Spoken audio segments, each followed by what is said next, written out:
छोटे से शहर के छोटी सी गली से मैं लूट के लाया हूँ। तो उससे पूछा गया कितना लूट के लाए? उसने कहा अनुमान तो नहीं है, कुछ बता नहीं सकता हूँ सही से। तो बोला एस्टिमेशन बताइए, अनुमान क्या है आपका?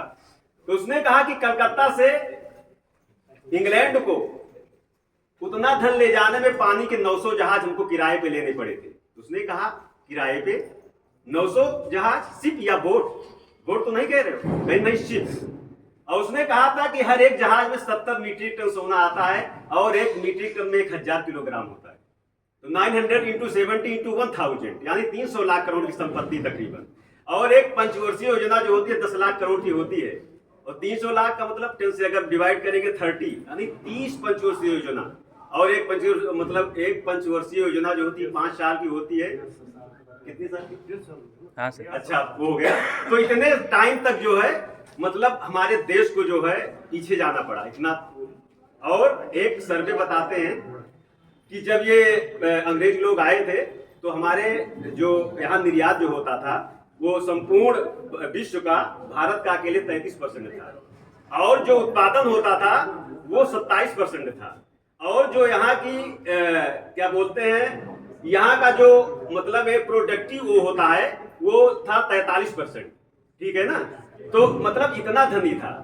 और ये पश्चिमी भारत में भी जाइए, सौराष्ट्र गुजरात में, तो वहाँ के मतलब कैसे धनाढ़ हुआ ये, तो वहाँ पे मलमल का कपड़ा पहले बिकता था। मलमल, मखमल नहीं, मलमल वो है, मैंने पढ़ा है। तो मलमल कहते हैं कि वो बिकता था, तो वो जो है मतलब तराजू से तौला जाता था। और हमारे भारतीय लोग यहाँ से जा करके बाहर 3000 साल तक, ठीक है ना, उसको वही काम किए कि मतलब एक तराजू के एक प्लेट पे कपड़ा रखा जाता था और दूसरे पर सोने, हीरे, जवाहरात, मोती, माड़ी बराबर तौला जाता था। और 3000 साल तक भारतीयों ने किया, तब ये भारत जाकर के सोने की चिड़िया हुआ। और 2 फरवरी 1835 में लॉर्ड टीवीएस मैकाले का एक भाषण उसने लिखा था कि इंग्लिश में है, I have travelled length in breath in all India, I have spent 17 years continuously in the India, but I have not seen any single person who is beggar or who is thief in the India. Such a wealth I have seen in the India. इतना धन था। उसने कहा 17 साल के प्रवास में मैंने इतना धन देखा है कि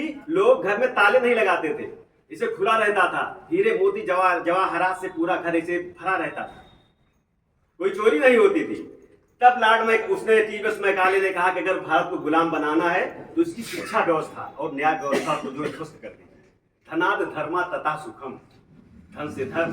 अगर धन नहीं रहेगा तो संस्कृति की भ्रष्ट होगी, और संस्कृति नहीं रहेगी सांस्कृतिक एकता खत्म होगी, और वो नहीं रहेगा तो नष्ट हो जाएगा भारत।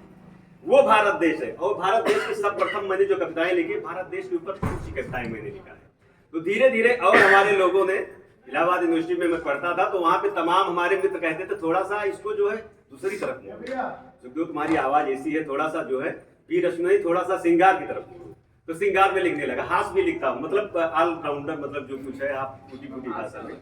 और तुम लोग जैसे कोई चीज देखते हो जैसे फूल और कांटे, मैंने एक दिन ऐसा आज कर रहा था कि फूल जो है ना उसमें कांटे लगे हुए, तो मैं देख रहा था।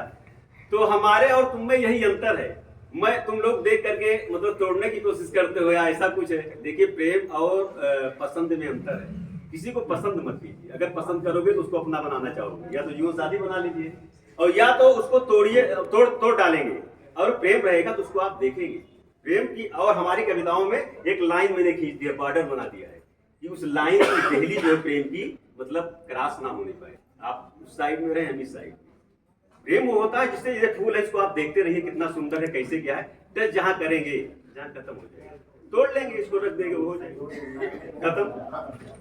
ये है। तो उसी के ऊपर मैंने कविताएं 20 में मैं सुनाऊंगा, क्योंकि मैडम अभी परसों कह रही थी कि उसमें करुण रस और